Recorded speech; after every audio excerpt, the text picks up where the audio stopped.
Hello students, welcome to my channel home science exam master. आज हम लोग PGT 2019 के प्रश्न पत्रों का अध्ययन करेंगे। उस प्रश्न पत्र में जो भी आपके क्वेश्चंस दिए गए हैं उनको मैं एक्सप्लेन करके आपको बताऊंगी, और साथ ही साथ में मेरी 2013 की भी सीरीज़ चल रही है पीजीटी एग्ज़ाम की, उसको भी आप देखते हुए चलें। तो ये दोनों साथ साथ में चलती रहेंगी, 2013 और 2019, जिससे कि आपके ये दोनों ईयर के पेपर सॉल्व हो जाएंगे पीजीटी वाले। ठीक है, तो आप लोग मेरे चैनल को देखें, और अगर अच्छा लगता है तो लाइक करें, शेयर करें, कमेंट करें और सब्सक्राइब करें।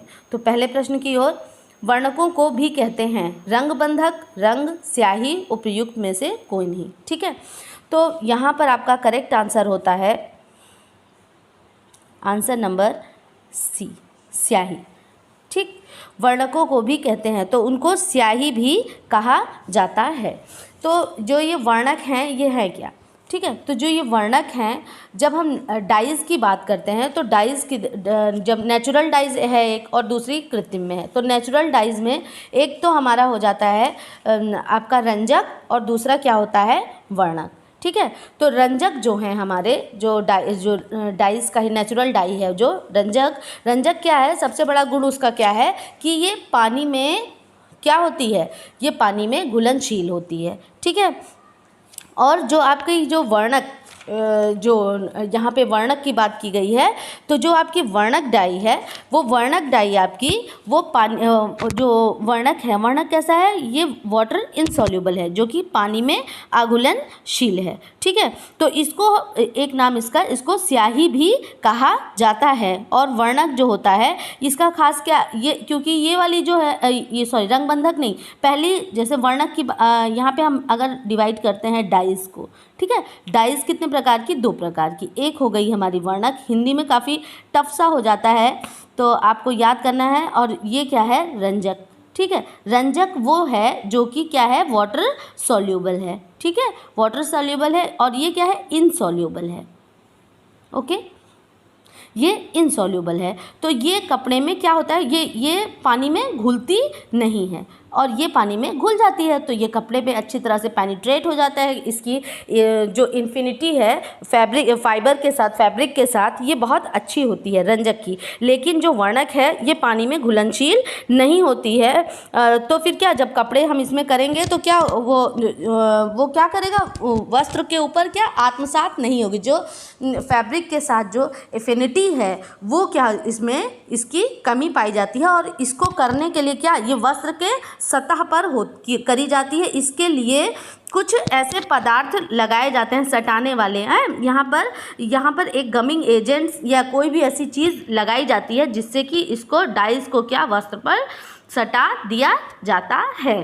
ठीक, तो ये आपका हो गया वर्णक। और रंजक क्या है? ये घुलनशील होता है जल में, और क्या होता है? कपड़ों के साथ, फैब्रिक के साथ पेनिट्रेट कर जाता है, बहुत ही आसानी से रंग जाता है। ठीक है, तो ये क्वेश्चन आप क्लियर हो गया। रंजक और वर्णक ये हमारे नेचुरल डाइज के ही 2 प्रकार हैं। बढ़ते हैं हम लोग अपने अगले क्वेश्चन की तरफ, और अगला क्वेश्चन है,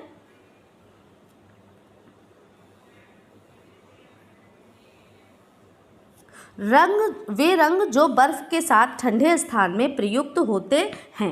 ऋणायनिक, धनायनिक रंग, वैट रंग, एजो रंग। ठीक है, तो ये आपके हैं जो ये रंग जो बर्फ के साथ ठंडे स्थान पर प्रयुक्त होते हैं।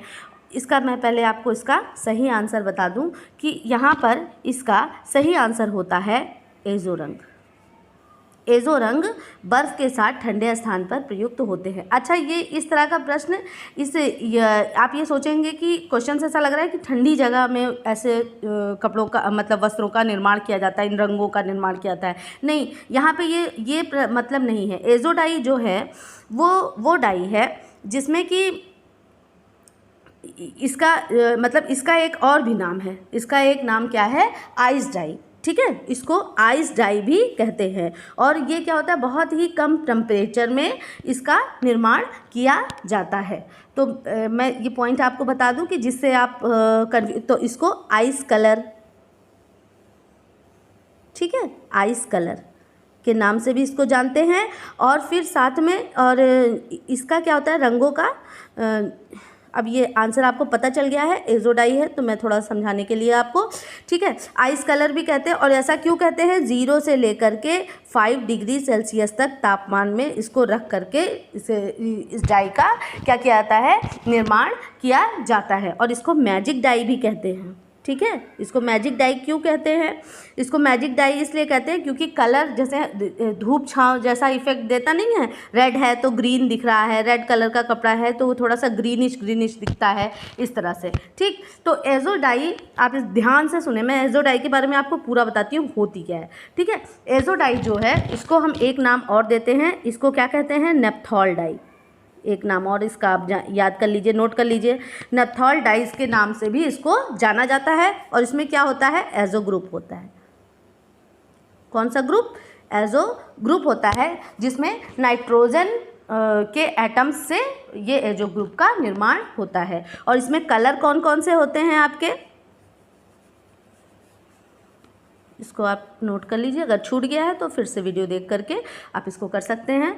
और इसमें कलर कौन कौन सा आप चाहे तो नोट कर सकते हैं। इसमें कौन कौन से, मेनली आपका रेड कलर, हाँ, ब्राउन कलर और येलो कलर, ये 3 कलर होते हैं इस डाइज में, ठीक है, एजो डाइज से। फिर उसके बाद ये किस तरह के फैब्रिक को कलर करने के लिए इसका इस्तेमाल ज़्यादातर किया जाता है, इसका इस्तेमाल किया जाता है कौन से फैब्रिक के लिए, सबसे ज़्यादा इसमें कॉटन,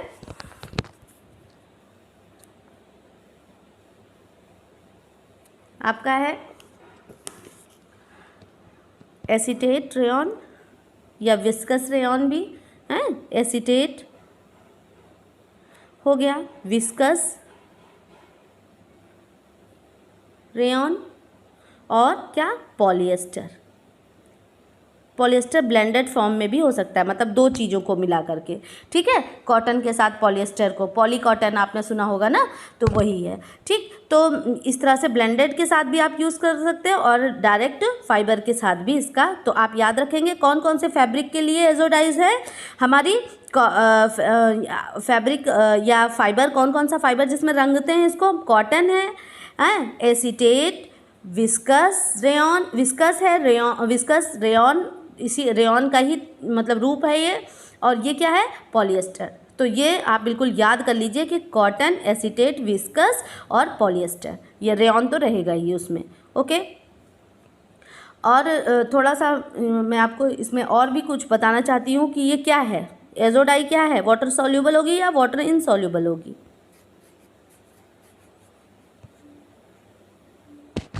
ये हमारी क्या है, एजो डाई आपकी वाटर इनसॉल्यूबल रहती है, और ये बनी बनाई नहीं मिलती है, इसको बनाया जाता है, ठीक है, इसको बनाया जाता है। और इसको किस चीज़ से मिलकर, मतलब कि एजो डाइज का निर्माण किस चीज़ से मिलकर के होता है, ये नेप्थॉल,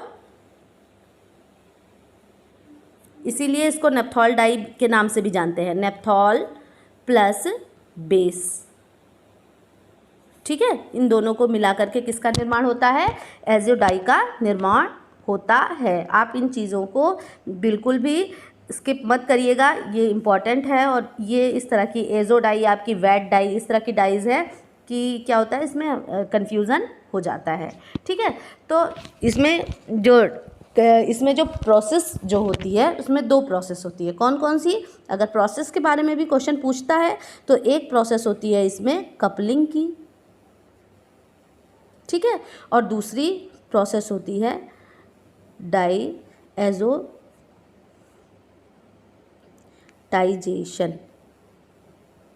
ओके, डाईएजोटाइजेशन, ठीक है, कपलिंग की प्रोसेस और डाईएजोटाइजेशन की प्रोसेस। और इसमें लो टेम्परेचर होता है, यह हमने बताया आपको क्या होता है, लो टेम्परेचर होता है, इसको आइस डाइज के भी नाम से जानते हैं। और टेम्परेचर कितना होता है, 0 से 5 डिग्री सेल्सियस होता है, ठीक।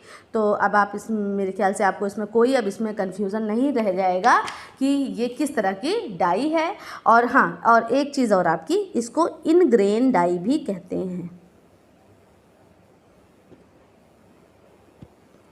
अच्छा, इनग्रेन डाई क्यों कहेंगे, क्योंकि ये कपड़े रेशों के अंदर जा कर के पेनिट्रेट हो जाती है, ठीक है, उसके अंदर जा कर के, रेशों के अंदर जा कर के पेनिट्रेट, ग्रेन्स में चली जाती है रेशों में, और इसीलिए इसको इन ग्रेन डाई। तो ये भी बहुत ही इंपॉर्टेंट पॉइंट है। आप इन ग्रेन डाई भी अगर पूछा जाए किसे कहते हैं तो वो एजो डाइज को ही कहते हैं, ठीक है। और इसकी फास्टनेस भी मैं आपको बता दूं, फास्टनेस कैसी होगी। इसकी जो फास्टनेस, जो इसकी लाइट फास्टनेस है वो कैसी होगी, एक्सीलेंट होगी। प्रकाश में अगर आप उसको देखते हैं तो ये इसकी लाइट फास्टनेस कैसी होती है, कलर बहुत अच्छे आते हैं इसके, लाइट फास्टनेस क्या होती है, एक्सीलेंट होती है, ठीक। और जो इसकी वॉशिंग फास्टनेस है वो गुड है, ठीक है। धुलने पर क्या होता है, रंग निकलते हैं, इस तरह से वॉशिंग फास्टनेस इसकी गुड है। और इसकी रबिंग मतलब अगर रगड़, अगर घर्षण अगर इसमें होता है तो वो क्या होती है, पुअर होती है। तो आई होप कि आपको एजो डाई समझ में आ गई होगी। वेट डाई मैं बताना चाहती हूँ लेकिन वीडियो बहुत ज़्यादा लंबा हो जाएगा, तो हम लोग बढ़ते हैं अपने अगले क्वेश्चन की तरफ।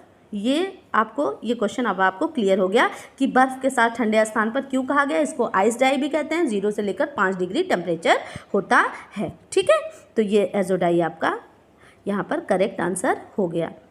Answer number 3, question number 3, batik, tie और डाई और इकत छपाई के प्रकार हैं। ये किसके प्रकार हैं आपके, ब्लाच छपाई, प्रतिरोध छपाई, शोधन छपाई और वर्णक छपाई, ठीक है। तो बाटिक, टाई एंड डाई, इसका सही उत्तर है प्रतिरोध छपाई। प्रतिरोध छपाई मतलब रेसिस्ट डाई, ठीक है। प्रतिरोध मतलब किसी चीज़ को अवरोध करना, रोकना, ठीक है, तो रेसिस्ट डाई। तो जैसे कि हम वहाँ पर एक जैसे आपकी बाटिक हो गई, टाई एंड डाई और इकत छपाई, ठीक है। तो इसमें ये जो है बाटिक जैसे क्या, ये वैक्स लगाए, उसमें हम फैब्रिक और कलर के बीच में एक प्रतिरोध उत्पन्न करते हैं। टाई एंड डाई में भी ऐसा ही करते हैं, एक प्रतिरोध उत्पन्न करते हैं बांध करके, ठीक है। इकत जो छपाई है, इकत छपाई में भी जो ताने या बांधे में से किसी एक धागे को रेसिस्ट किया जाता है, तो ठीक है। तो यहाँ पर रुकावट डाली जाती है, इसीलिए ये प्रतिरोध छपाई के अंतर्गत आता है। तो ये जो है आपका जो वो रेसिस्ट डाई प्रिंटिंग है, तो जो रेसिस्ट प्रिंटिंग है उसके अंतर्गत हमारी अवरोध छपाई आती है, मतलब कि रोकना किसी चीज़ को, और बाटिक छपाई आती है और डिस्चार्ज छपाई आती है। ये तीनों इसी का प्रकार हैं। तो इसमें अवरोध यहाँ पर दिया हुआ है ना, प्रतिरोध दिया हुआ है, बाटिक है, और यहाँ पर एक नहीं दिया हुआ है, डिस्चार्ज। तो डिस्चार्ज प्रिंटिंग भी इसी प्रकार की प्रिंटिंग है। उसमें क्या होता है कि किसी मतलब जो एक फ्रेम होता है उस पर कलर लगा दिया जाता है, और उसके बाद उसको हम क्या करते हैं, फैब्रिक के ऊपर छाप देते हैं, ठीक है। तो उसमें भी रेसिस्ट वहाँ पर भी रोकाव एक प्रकार का होता है कि कहीं पे कलर लगना है और कहीं पर नहीं लगना है, ठीक है। तो वो उसका जो बचा हुआ अंश है, डिस्चार्ज नाम ही है उसका, तो वो किस पर, हमारी फैब्रिक पर आ जाता है। तो इस तरह से अगर हम देखें तो हमारी रेसिस्ट प्रिंटिंग के अंतर्गत कौन कौन सी आएगी, अवरोध छपाई आएगी, बाटिक छपाई आएगी और डिस्चार्ज छपाई आएगी, ठीक है। टाई एंड डाई इसलिए है क्योंकि रेसिस्ट के अंतर्गत, इसलिए क्योंकि टाई करते हैं किसी, जैसे कोई सामान है उसको टाई कर दिया हमने, बांध दिया, तो फिर वहाँ पर भी अवरोध उत्पन्न कर दिया। उसी प्रकार से इकत में भी ऐसा ही होता है। अगला प्रश्न है हमारा,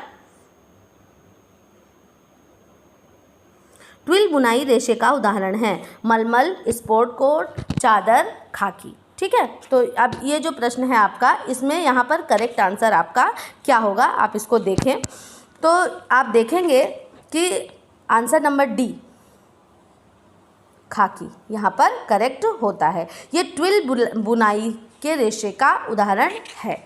खाकी के वस्त्र ट्विल बुनाई रेशे के उदाहरण हैं। और ट्विल में क्या होता है, ट्विल में जो हमारे जो ताने भाने के धागे हैं वो क्या करते हैं, एक तिरछी लाइन, इस तरह से, मतलब जैसे अगर ये वीविंग हम कर रहे हैं, ठीक है, तो यहाँ पर हमने एक धागा ऊपर उठाया, फिर उसके बाद उसके नीचे से लेकर के गए धागे, ठीक है, फिर उसके बाद जहाँ से ये धागा उठाया था इस धागे को उस अगली पंक्ति में वहाँ से ना उठा करके क्या करते हैं, उसको छोड़ देते हैं, उसको छोड़कर उसके बगल वाले धागे को उठाते हैं, फिर उसको छोड़ के उसके बगल वाले धागे। तो इस तरह से हम क्या देखते हैं कि इस तरह से ऐसी तिरछी सी लाइनिंग आ जाती हैं और इससे बुने हुए वस्त्र, ट्विल से बुने हुए वस्त्र अत्यंत मजबूत और मतलब हैवीनेस लिए हुए होते हैं, जिसमें ट्विल के अंतर्गत बहुत ही अच्छा उदाहरण हमारा क्या है, जीन्स भी हमारा ट्विल बुनाई के अंतर्गत आता है, ठीक है। और तिरछी धारियाँ की जब भी बात हो तो आप तुरंत ही आंसर किसका, ट्विल बुनाई की करेंगे। और आप खाकी देखेंगे तो खाकी जो कपड़े खाकी जो कपड़े हैं उसमें क्या होगा, उसमें आपको ऐसी धारियाँ दिखेंगी, इस तरह भी हो सकती हैं और इस तरह भी हो सकती हैं, ठीक है। तो नेक्स्ट क्वेश्चन है आपका, नमदा धागे से नहीं बनता बल्कि किससे बनता है, ढीले रेशे, फीते, साटिन, संजाव।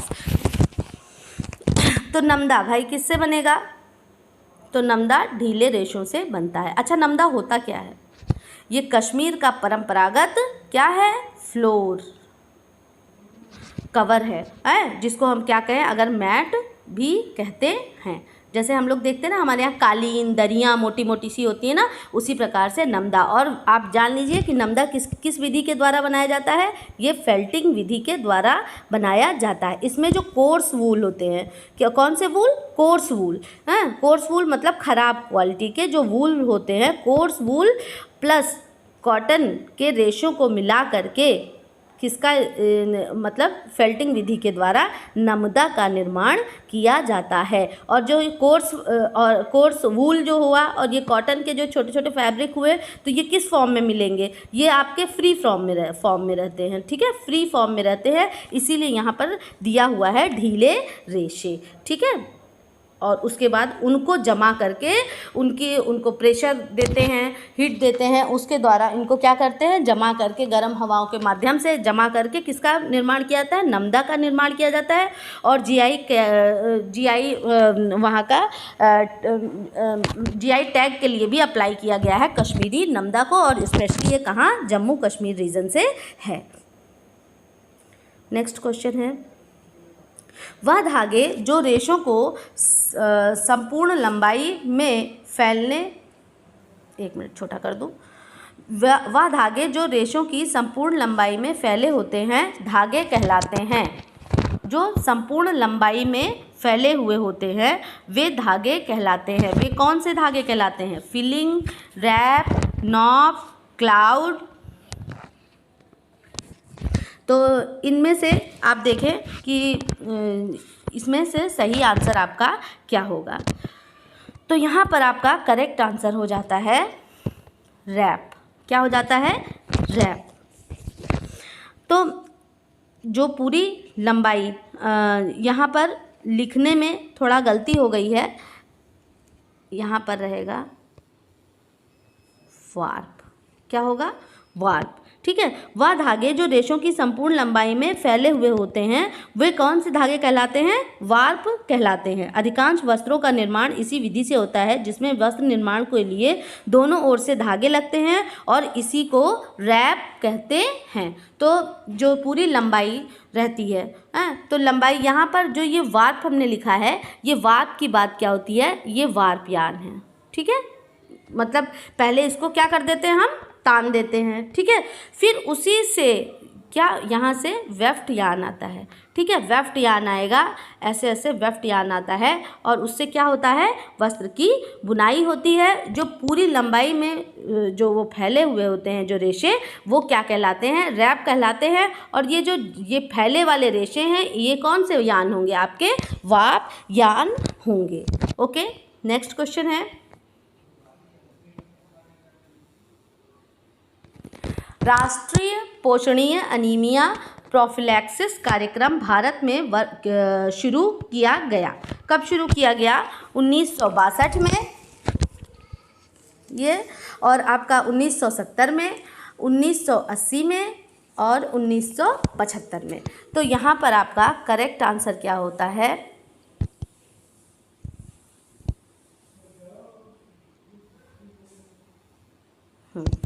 यहाँ पर आपका करेक्ट आंसर होता है 1970 में।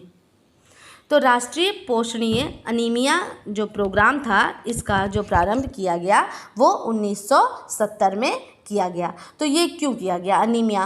क्योंकि आयरन की डिफिशियंसी हो रही थी लोगों में, और लोग क्या हो रहे हैं, अनीमिया से ग्रसित हो रहे थे। तो ये कार्यक्रम चलाया गया 1970 में, और इसमें विभिन्न, ऐसा नहीं कि किसी सिर्फ गर्भवती महिला या फिर आपकी धात्री माता के लिए नहीं, इसमें सारे ग्रुप्स, एज ग्रुप्स के लोगों को टारगेट किया गया। जैसे 6 से आपके 6 महीने से 59 महीने तक के बच्चों के लिए, फिर उसके बाद युवाओं के लिए, फिर उसके बाद वृद्धावस्था के लिए, प्रौढ़ावस्था के लिए। तो मतलब इस प्रोग्राम में आपके तीनों चीज़ों को क्या किया गया, कवर किया गया।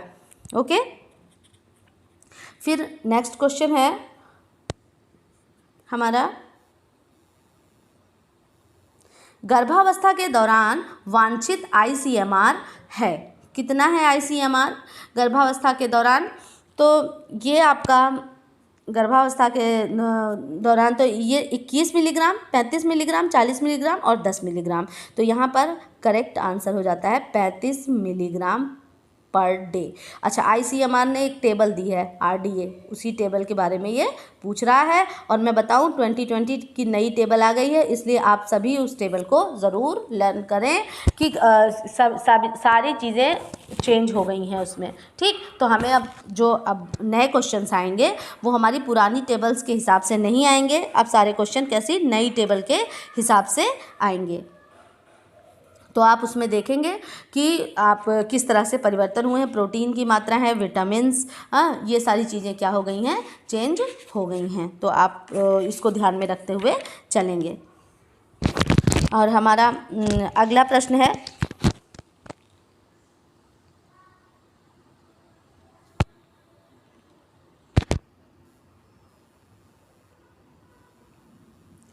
एर्गोनॉमिक्स मजदूर कार्यक्षमता शास्त्र शब्द को ग्रीक शब्द एर्गोन और नॉम से बनाया गया, जिसका मतलब क्या है? नैसर्गिक नियम के साथ खड़े रहते काम, काम के साथ खड़े, और इनमें से कोई नहीं। तो आप ये सारे ऑप्शन देखें, और यहाँ पर आपका जो करेक्ट आंसर होता है ए, आपका यहाँ पर करेक्ट आंसर होता है नैसर्गिक नियम के साथ। ठीक है, ये ग्रीक भाषा का शब्द है एर्गोन और नॉर्म्स। तो ये मजदूर कार्यक्षमता, मतलब कि मजदूरों, ये वैसे जो अगर बात करूँ मैं कि एर्गोनॉमिक्स क्या है, एर्गोनॉमिक्स मैन मशीन का कॉम्बिनेशन है ही। ठीक है, तो मजदूर कार्यक्षमता शास्त्र शब्द को ग्रीक शब्द एर्गोन और नॉर्म से बनाया गया, जिसका मतलब क्या है, नैसर्गिक नियम के साथ, वर्क विथ नेचुरल क्लॉज। ठीक है, तो ये यहाँ पर वर्क विथ नेचुरल कॉज ये करेक्ट आंसर हो जाएगा। आपका नेक्स्ट क्वेश्चन है,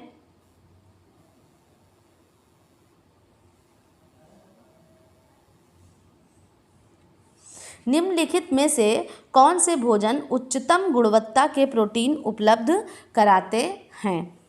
तो कौन से भोजन हैं जो उच्चतम गुणवत्ता के प्रोटीन उपलब्ध कराएंगे? ए हो गया आपका मक्का, बी हो गया साबुत अनाज, और आपका सी हो गया जिलेटिन, और डी हो गया अंडा। तो यहाँ पर करेक्ट आंसर क्या होता है?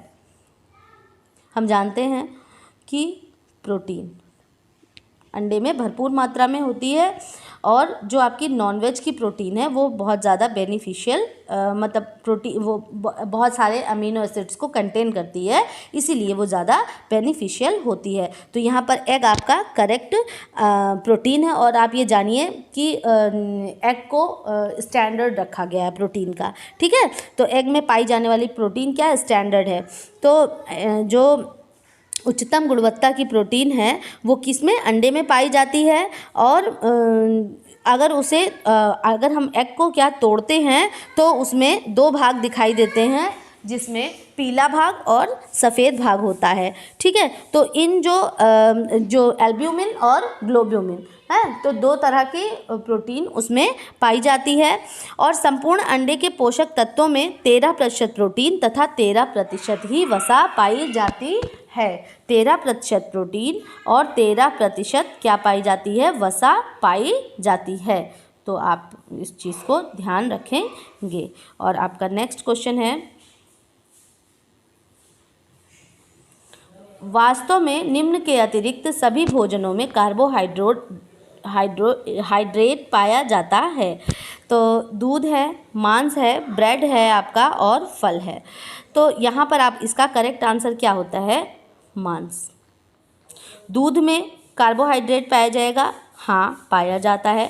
ठीक, दूध में पाई जाने वाली क्या जो प्रोटीन है वो केसीन है, और वो आपका ग्लूकोज जो है वो कौन सी है, लैक्टोज है। ठीक है, तो जो आपकी ग्लूकोज है वो कार्बोहाइड्रेट का ही दो फॉर्म होता है ना, कौन कौन सा होता है, एक स्टार्च होता है और दूसरा ग्लूकोज होता है। और ब्रेड सीरियल्स से बना होता है, तो सीरियल्स में तो स्टार्च होता ही होता है।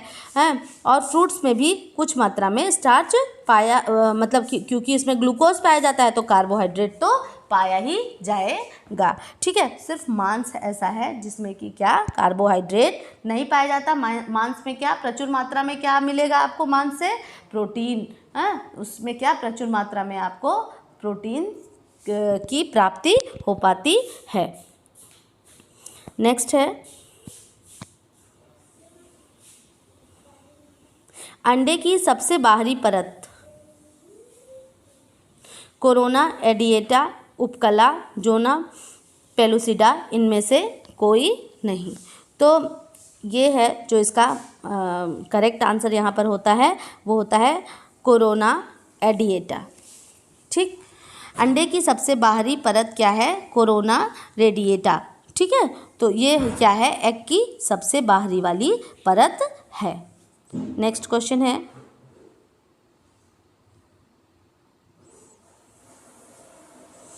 नमक सामान्यता के साथ दृढ़ क्रिया करता है, किसके साथ, आपका नमक क्या है, सोडियम।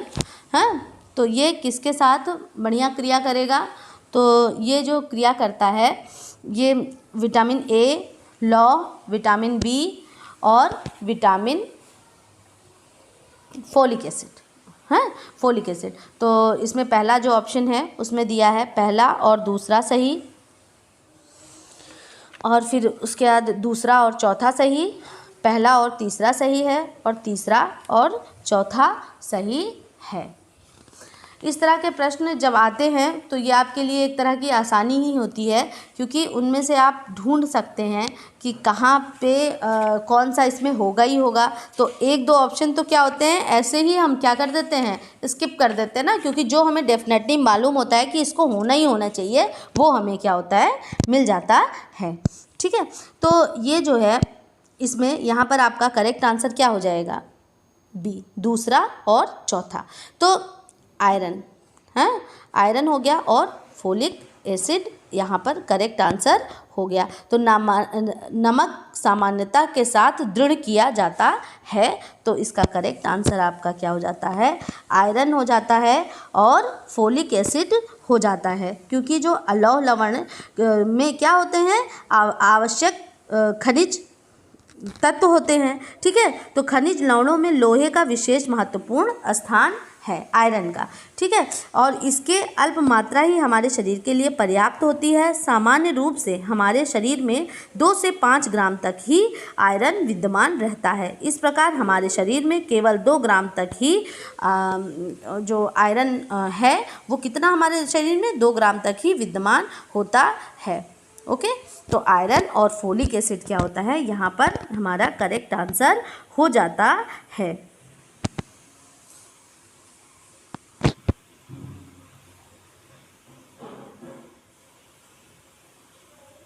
नेक्स्ट क्वेश्चन है हमारा, यौगिक जो कार्बोहाइड्रेट, वसा और प्रोटीन से ऊर्जा निकालना सुगम बनाते हैं। रेशे, खनिज लवण, जल, विटामिन। ठीक है, तो यहाँ पर जो आपका करेक्ट आंसर होता है, ऊर्जा निकालना सुगम बनाते हैं। प्रश्न को ध्यान से देखेंगे आप, आंसर नंबर सी करेक्ट। ठीक, यहाँ पर ये क्या करते हैं, हमारे शरीर से ऊर्जा मतलब सुगमता से निकले। तो जैसे हम वसा खा रहे हैं, प्रोटीन है जो भी है हमारे शरीर में, तो उससे क्या हो, जब तक कि जल हमारे शरीर में अच्छी मात्रा में नहीं होगा तो क्या हो जाता है उससे अगर जल हमारे शरीर में अच्छी मात्रा में नहीं है तो उसका डाइजेशन, एब्जॉर्प्शन, कोई भी चीज़ हो पाएगी ढंग से, तो उसी को अच्छे ढंग से करने का काम कौन करता है, ये हमारे वो आपका ये जल करते हैं।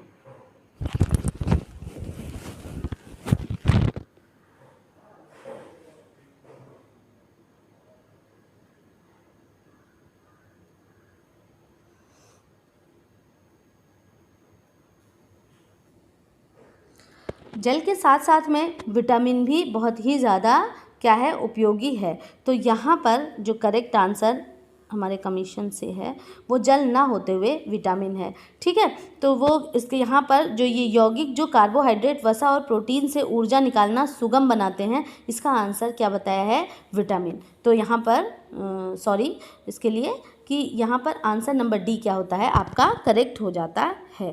तो जो यौगिक जो कार्बोहाइड्रेट, वसा और प्रोटीन से ऊर्जा निकालना सुगम बनाते हैं, विटामिन कहलाते हैं। विटामिन बहुत ही सूक्ष्म मात्रा में जंतु शरीर के सामान्य मेटाबॉलिज्म के लिए अत्यावश्यक है। यद्यपि ये ऊर्जा प्रदान नहीं करते, लेकिन अन्य ईंधन पदार्थों के संश्लेषण एवं सही उपयोग पर नियंत्रण रखते हैं। अगर बॉडी का हमारे मेटाबॉलिज्म अगर बिगड़ जाता है तो क्या हो जाती है, हमारी बॉडी बहुत सारे रोगों से ग्रसित हो जाती है। हाँ ठीक है, इसका ऑप्शन नंबर डी बिल्कुल करेक्ट है। तो आप बिल्कुल कंफ्यूज ना हो, यहाँ पर यौगिक की बात हुई थी तो इसलिए लगा ऐसा कि जल है, लेकिन यहाँ पर विटामिन जो है ये क्या करते हैं, सारी क्रियाओं पे, जितनी भी आंतरिक क्रियाएं हैं उन पर नियंत्रण करने का कार्य किसका होता है, विटामिन का ही होता है। इसलिए विटामिन करेक्ट आंसर होता है। नेक्स्ट क्वेश्चन है, रक्त हानि की रोकथाम कहलाती है समस्थिति,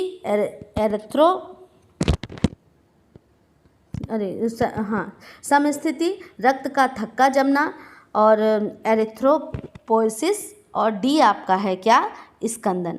ठीक है, तो यहाँ पर जो करेक्ट आंसर है, रक्त हानि की रोकथाम क्या कहलाती है, ये जो आपकी रक्त की जमने की प्रक्रिया है वही क्या यहाँ पर करेक्ट आंसर है, आंसर नंबर बी, रक्त का थक्का जमना। ठीक है, तो यहाँ पर जब क्या होता है कि और किसके कारण ऐसा होता है, रक्त का थक्का जो जमता है ये विटामिन के की वजह से ऐसा होता है, रक्त का थक्का जमता है। ठीक है, और ये जो है इसमें क्या होता है कि जो बहता हुआ रक्त है उसका थक्का जम जाए और उसका बहना रुक जाए, और यह क्रिया रक्त में प्रोथ्रोम्बिन की उचित मात्रा में उपस्थिति के कारण होती है।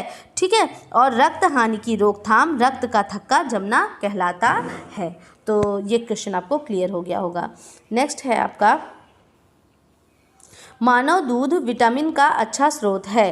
किस चीज़ का मानव दूध ज़्यादा अच्छा स्रोत है, तो vitamin E, vitamin A, vitamin D और विटामिन सी। तो मानव दूध जो है वो विटामिन ई का बहुत ही अच्छा स्रोत है विटामिन ई का।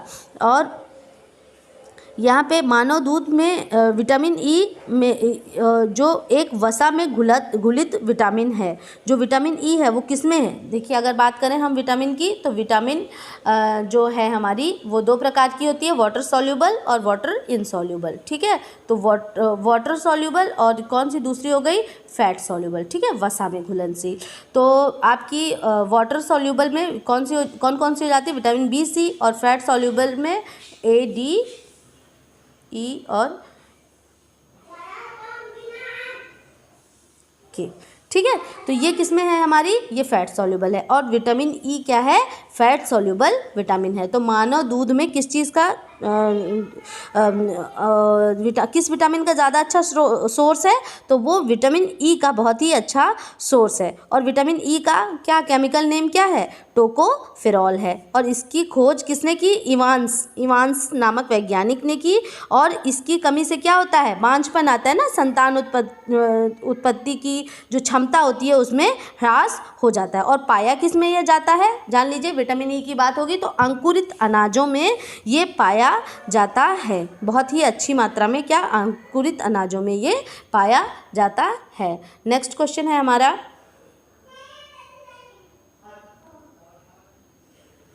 भोजन जिसमें संतृप्त वसा, ट्रांस वसा, कोलेस्ट्रॉल और परिष्कृत शर्करा कम होती है वह उन्नत रक्त को नियंत्रण करने में सहायता वह हमारे यहाँ पर नियंत्रण करने में सहायता करते हैं। तो यहाँ पर शर्करा स्तर, लिपिड स्तर, सोडियम स्तर और प्रोटीन स्तर। तो यहाँ पर आप देख सकते हैं कि संतृप्त वसा, ट्रांस वसा और आपका कोलेस्ट्रॉल, ये सारी चीज़ें जब कम होंगी तो ये सारी चीज़ें क्या मेंटेन करेंगे? हमारे लिपिड के स्तर को मेंटेन करते हैं कि रक्त जो है, उन्नत रक्त में क्या फैट की मात्रा तो नहीं जा रही है। अगर ये सारी चीज़ें कम होंगी तो क्या हो जाएगा? हमारे जो रक्त है उसमें फैट, जो हमारी रक्त नलिकाएं हैं उनमें क्या होता है? फैट का जमाव नहीं होता है। ठीक है, तो अगर यहाँ पे फैट का जमाव नहीं होगा, अगर यहाँ का इसका लिपिड स्तर मेंटेन रहेगा तो वो रक्त क्या होगा? बहुत ही फ्लो से अच्छे से वहाँ से बहेगा। तो करेक्ट आंसर क्या होता है? आपका आंसर नंबर बी यहाँ पर करेक्ट हो जाता है। नेक्स्ट क्वेश्चन है, आवश्यक वसीय अम्ल की बात कर रहा है कि आवश्यक वसा अम्लों में शामिल है। तो जो आपके आवश्यक वसीय अम्ल हैं उनमें कौन कौन से शामिल हैं? स्टेरिक एसिड और ओलिक एसिड और लिनोलिक एसिड, और आपका पाल्मेटिक एसिड और लिनोलेनिक एसिड, और लिनोलिक एसिड और लिनोलेनिक एसिड। तो आप देखें ए बी सी डी इनमें कौन सा करेक्ट होता है? तो आप देखेंगे कि यहाँ पे जो आपका ऑप्शन नंबर डी है वो बिल्कुल करेक्ट है, लिनोलेनिक एसिड और लिनोलेनिक एसिड। ठीक है, तो ये आप नाम बिल्कुल एकदम रट लीजिए कि कौन कौन से एसेंशियल अमीनो एसिड हैं और कौन कौन से आपके नॉन एसेंशियल अमीनो एसिड्स हैं, मतलब जिनको हमें बाहर से लेना ही लेना है, हमारी बॉडी में सिंथेसाइज नहीं होते, वे सारे किसके अंतर्गत आते हैं? एसेंशियल अमीनो एसिड्स के अंतर्गत आते हैं। ठीक है, तो ये लिनोलिक एसिड जो है पोषण की दृष्टि से अत्यंत महत्वपूर्ण है। यह तेलों से हमको प्राप्त होता है। लिनोलिक एसिड रक्त वाहिनियों को अर्धपारगम्य बनाता है। इसके कारण गर्मी के मौसम में शरीर से निकलने वाला पसीना क्या करता है? नियंत्रित करने का कार्य करता है। कौन सा एसिड? Linoleic acid. कौन सा हमारा? लिनोलिक एसिड, ये वाला। ठीक है, तो ये क्या करता है? ये पसीने को नियंत्रित करने का कार्य करता है। और नेक्स्ट क्वेश्चन है, एक नवजात द्वारा आसानी से परिचित होने वाला मुख्य कार्बोहाइड्रेट कौन सा है? ग्लूकोज है, लैक्टोज है आपका, और फिर उसके बाद फ्रैक्टोज है और सुक्रोज है। तो आप देखें कि इसमें कौन सा सही है। ये प्रश्न आपके सिर्फ खाली आपको प्रश्न का टाइप समझना है कि किस तरह से प्रश्न पूछा गया है, और आप उसी प्रकार से जितने ज़्यादा आप क्वेश्चंस को हल करेंगे आप देखेंगे आपके आंसर उतने ही सुगमता से। तो इसलिए मैं कहती हूँ कि आप मॉक टेस्ट लगाएं, ज़्यादा से ज़्यादा PYQs प्रैक्टिस करें, मॉडल पेपर प्रैक्टिस करें, क्योंकि अब बहुत ज़्यादा पढ़ने का समय नहीं है। जितना पढ़ना था आपने पढ़ लिया, अब सिर्फ और सिर्फ प्रैक्टिस करें, और प्रैक्टिस करने के बाद क्वेश्चन की एनालिसिस के साथ पढ़ें, तो जिससे क्या होगा कि आपका उत्तर सही होगा। तो यहाँ पर आप जानते हैं कि क्या चीज़ भाई पचित हो जाती है, जल्दी से डाइजेस्ट क्या हो जाता है हमारा, तो यहाँ पर आंसर आ जाता है लैक्टोज है। तो जो हमारा लैक्टोज है वो बहुत ही जल्दी से आपका पाचित होता है, और उसका कारण क्या है, कौन सा एंजाइम है, आपका रेनिन एंजाइम है, जो कि बच्चों में होता है और बाद में इसका मतलब श्रावण होता है, और बाद में पहले तो बहुत ज़्यादा होता है, तो इससे क्या होता है, दूध को पचाने में आसानी होती है। नेक्स्ट है भोजन जो एक पोषणीय दृष्टि से पूर्णतः अपर्याप्त है, कौन सा है जो पूर्णतः अपर्याप्त है, आपका मृद भोजन, पूर्ण द्रव भोजन, स्पष्ट द्रव भोजन, नियमित भोजन। तो आप देखेंगे बहुत ही मतलब कि आसान तो नहीं है, टफ ही है ये क्वेश्चन। तो ये आपका हमारा वह भोजन जो एक पोषणीय दृष्टिकोण से पूर्णतः अपर्याप्त है। तो यहाँ पर आपका सही उत्तर हो जाता है आंसर नंबर सी, स्पष्ट द्रव भोजन। ये बिल्कुल ही पूर्णतः अपर्याप्त है, और मैं आपको बता दूं कि ये है क्या, स्पष्ट द्रव भोजन और पूर्ण द्रव भोजन। मृत भोजन आप जानते होंगे, नियमित भोजन जो हम लोग खाते हैं, मृत भोजन जो सॉफ्ट डाइट होती है, जो कि क्या किसको दी जाती है, आंसर नंबर सी यहाँ पर करेक्ट हो जाता है, ठीक है। और मृत भोजन क्या हो, जैसे खिचड़ी है, दलिया है, ये सारी चीज़ें जो हम लोग खाते हैं। अच्छा, स्पष्ट द्रव भोजन क्या है, ये क्या है, क्लियर लिक्विड डाइट। इसके अंतर्गत क्या हमारे आते हैं, सिर्फ इलेक्ट्रॉल्स, ठीक है। यहाँ पे क्या, इलेक्ट्रॉल, जैसे हम लोग पानी है, इलेक्ट्रॉल पाउडर है, ये इलेक्ट्रॉल पाउडर जो पानी में डाल करके देते हैं, और आपका नारियल का पानी भी इसके अंतर्गत आता है। तो सिर्फ इसमें क्या, पोषणीय दृष्टि से अगर कोई ये आदमी खाता रहेगा तो क्या उसका पोषण पूरा हो पाएगा, नहीं हो पाएगा ना। तो ये क्या है, आपकी स्पष्ट द्रव भोजन जो लिखा है, अगर इंग्लिश वाले बच्चे हैं तो क्लियर लिक्विड डाइट है ये, हाँ। तो आप याद रखेंगे क्लियर लिक्विड डाइट से आपके इलेक्ट्रॉल ही आएगा, जिसमें कोई छोटा से छोटा पार्टिकल भी ना हो, बिल्कुल स्ट्रेन जूस टाइप का, मतलब उसमें कुछ भी ना हो, कोई भी रेशा ना हो, सिर्फ वाटर ही रहे, ठीक है। और पूर्ण द्रव भोजन के अंतर्गत इसमें हमारा मिल्क आ जाता है, ठीक है। इसको आप बिल्कुल याद रखिए कि क्या है, मिल्क। और इसको आपको याद रखने का तरीका क्या है, मिल्क है तो जो वो क्या है, पूर्ण है ना, मिल्क को संपूर्ण आहार कहते हैं, मिल्क पूर्ण है, तो इसीलिए पूर्ण द्रव भोजन के अंतर्गत हमारा मिल्क आता है। तो इस तरह से ये आपका 2019 का पीजीटी का पेपर का सॉल्यूशन है। आप बताइए मेरा बताया हुआ आपको समझ में आ रहा है या नहीं आ रहा है, प्लीज़ कमेंट करें। अगर आप कमेंट करेंगे तो मुझे मोटिवेशन मिलता है और मुझे पढ़ाने में आपको अच्छा लगता है। तो इसी तरह से मैं आपको बताऊं या क्वेश्चन के आंसर बताऊं, आपको जो भी आपको कहना है आप प्लीज़ कमेंट बॉक्स में कहें। Okay, thank you.